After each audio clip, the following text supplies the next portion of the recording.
Hey everyone, it's Chaz. Welcome back to the channel. In this video, we will be working on LeetCode problem 53, Maximum Subarray. So let's jump right in. Start by reading the problem. It says, given an integer array called nums, find the subarray with the largest sum and return its sum. Now, it doesn't tell us the size of this subarray because it can be any size. So take a look at the first example. We want the largest possible sum among consecutive numbers, and it could be any number of consecutive numbers. So it could be maybe just these three numbers. It could be the four numbers at the end. It could be the entire array, or it could even just be one value. We don't know. We got to figure it out. So in this example, it turns out that the largest sum can be obtained by using the four values here in the green box. And that sum, when you add those four numbers, you get 6, and so we would output 6. In example 2, there's only one value in the array, so if we wanted the maximum sum, it would just be that single value on its own, so we would output the number 1. Then finally, example 3, it turns out the maximum possible sum would be to just use all 5 numbers in the array, and so in this case, we would just output the sum of all 5 numbers, which is 23. Let's take a look at the constraints.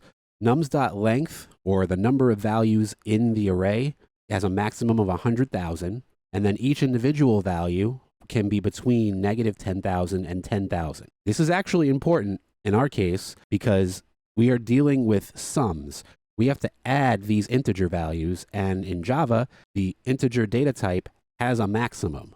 Now, you don't actually have to memorize what that value is, because in Java, you can literally just type integer.max_value with integer having a capital I, max value in all caps.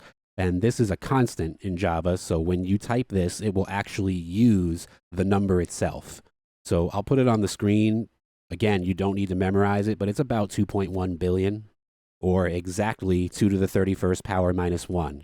You actually have an integer.min value as well, which would just be -2 to the 31st power. It's this same number, except there's a negative sign in front, and at the end, instead of a 7, there would be an 8. But why are we talking about all this? Because if we get a large enough value in our array, trying to add it to another value might cause an overflow. It might cause the resulting sum to be bigger than integer.max value, and that could be a problem. So suppose one of the values in the array was actually this number, 2.1 billion approximately. If I tried to add 1 to that value, I wouldn't get 2 billion, 1 blah, blah, blah with an 8 on the end. Well, I mean, technically I would, but it would be negative. Because the number would actually get so big. It's sort of like in Pac-Man. You know, when you move Pac-Man to the edge of the screen, he comes out the other side. Well, that's what would happen here. The number would get so big that it would come out the other side and be negative.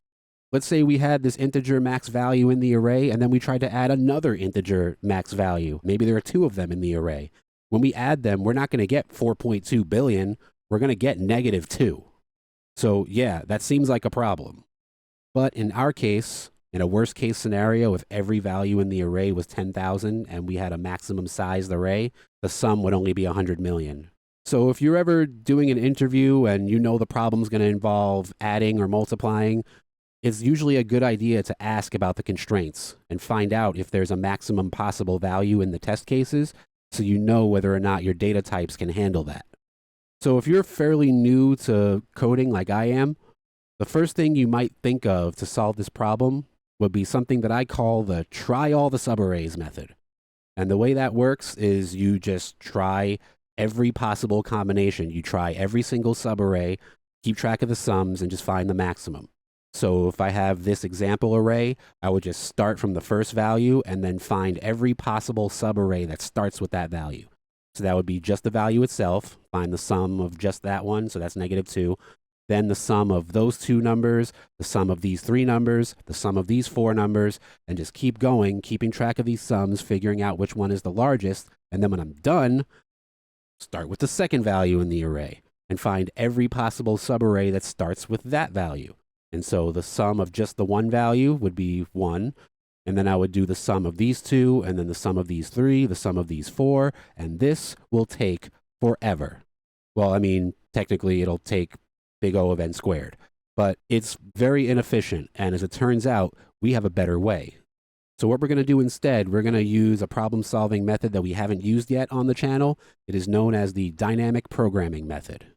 So just to quickly summarize dynamic programming, what you're doing is you're taking a large problem and you're figuring out, well, what would happen if that problem were the smallest possible version of that problem?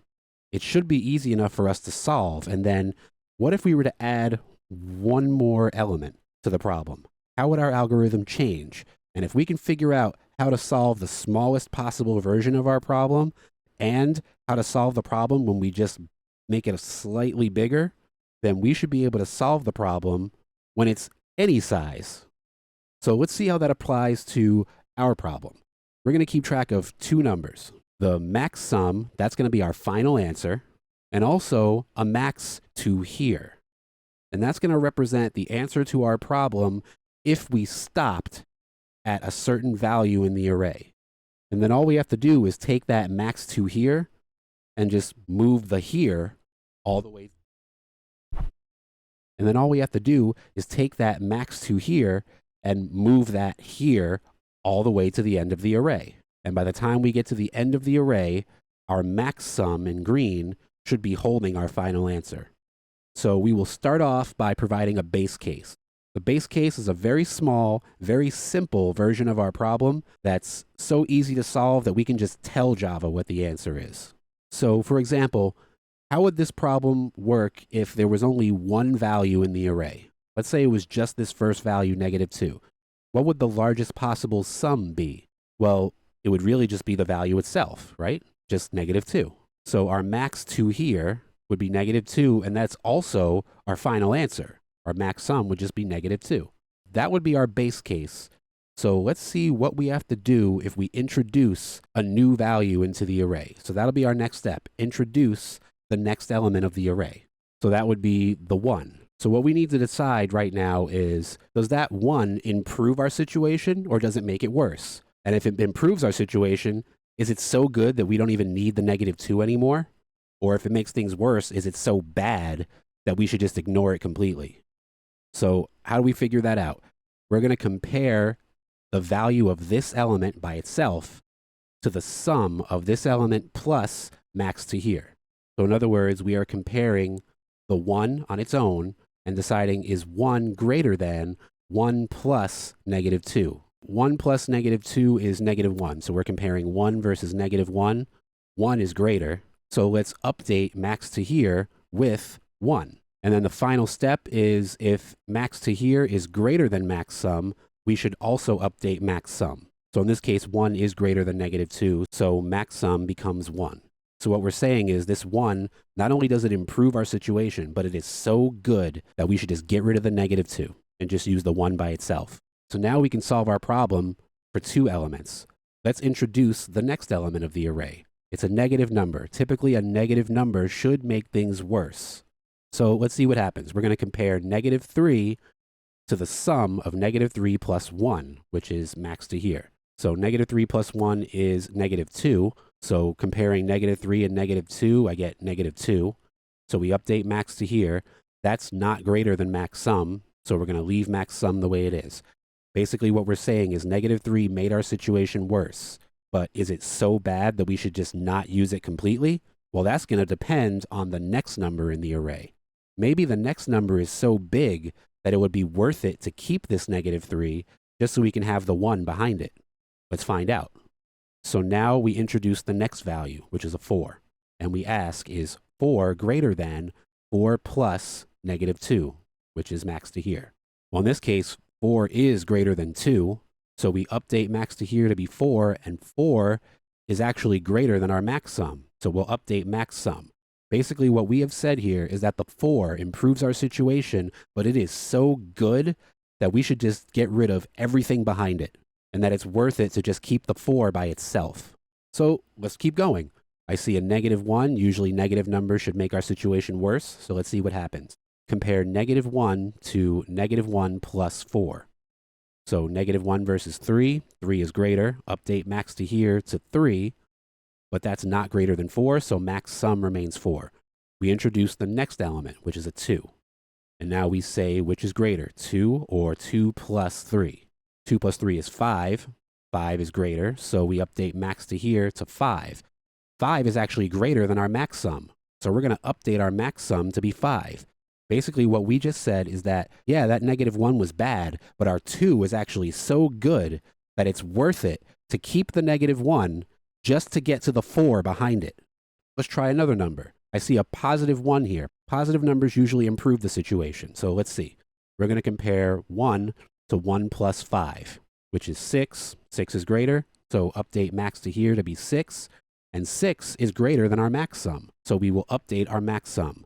So we're saying that the 1 improved our situation, so we should include it in our subarray. It's not big enough that we should get rid of the stuff behind it. We still need the 2 and we need the 4. So it's actually worth it to keep the -1. So let's keep going. I see a large negative value here, -5. That should make our situation much worse. So let's see what happens. We ask, which is greater, -5 by itself or -5 plus 6? Well, that's +1. +1 is greater. Max to here drops from 6 all the way down to 1. So our situation definitely got worse. Is it so bad that we can't use anything after this? Well, let's find out. If the next number is big enough, it might be worth it to keep this -5 just to get to the values behind it. So the last value is going to be a 4. The question is, which is greater, 4 or 4 plus 1? 4 plus 1 is 5. So max to here updates to 5, but 5 is not big enough. It's not enough to beat our max sum. So what we're saying here is that -5 was so bad that we can't even use our 4. If our 4 were bigger, like say the 4 was actually a 7, well then 7 would be our max to here, and that would actually cause our max sum to be updated, but it would be because the 7 is so big that we should just discard every value behind it. But in this case, that's not what happened. It was only 4, so it wasn't good enough to cancel out the -5. So we return our final answer, which is 6, which we got as a result of the 4 values between 4 and 1 in our subarray. I want to talk about the time and space complexity of this problem. Time complexity is big O of n, where n is the length of the array. And that's because we visit each value in the array once. And if we doubled the size of the array, the number of operations would also double. It's a linear relationship. So we say big O of n. And then our space complexity is big O of 1. It's constant space. And that's because we create 2 integers, max to here and max sum. And it doesn't matter how many values are in the array. No other additional memory will be needed. All right, so we have our algorithm. If you're ready for some dynamic programming, then let's code some Java. So our answer is going to start with those 2 variables that we created, max sum and max to here. I set them both equal to nums at index 0, the first value in the array. This will establish our base case. Next, we have our for loop. The for loop will start with I equals 1, not 0, because we're not going to go through our array starting at index 0. Index 0 is our base case, so we don't need to introduce the first value in the array. We need to start introducing values at index 1. And we're going to do that until we reach the end of the array. So as long as I is less than nums.length. And if it turns out there were only 1 value in the array, then 1 is not less than 1. So this for loop would never run. So the next thing we'll do is update max to here. It's going to be whichever one of these is larger. So math.max, it'll be between the value itself, nums at index I, or the max to here plus that value. And then whichever one is bigger, that will become max to here. And then finally, we update our max sum to be whichever is larger between max to here, which we just calculated, and the current max sum, whatever it is right now. And then when we reach the end of our array, max sum will be holding our final answer. So we just return max sum. All right, so I've got my full solution here on the screen. If you want to take a look at it, you can pause the video now. I'll just come over here and hit submit. And on LeetCode, the memory is all over the place. What I'm really concerned with is the runtime, and the runtime looks pretty good, so we'll take it. And when I say it's all over the place, like watch what happens when I hit submit again. So you see it says like 60 and 13. See, look what happened this time. All of a sudden, I'm beating almost 82%. Yeah, and all I did was hit submit twice. So most important part is the runtime, and 1 millisecond is as good as it gets for this problem. There is another way to solve this problem using recursion, but I've got 2 problems with that. One, I hate recursion. And two, it's actually less efficient than our solution. We will eventually do some recursion problems on this channel, mainly because I need to practice because I'm pretty bad at it. But for now, for this problem, no thanks. All right, so that's going to be it for this video. Thank you very much for watching. Make sure to leave a comment below if you have any questions or thoughts about this problem or any other problems I should do next. Be sure to subscribe to the channel so you can see more videos in the future. And that's it. I'll see you next time.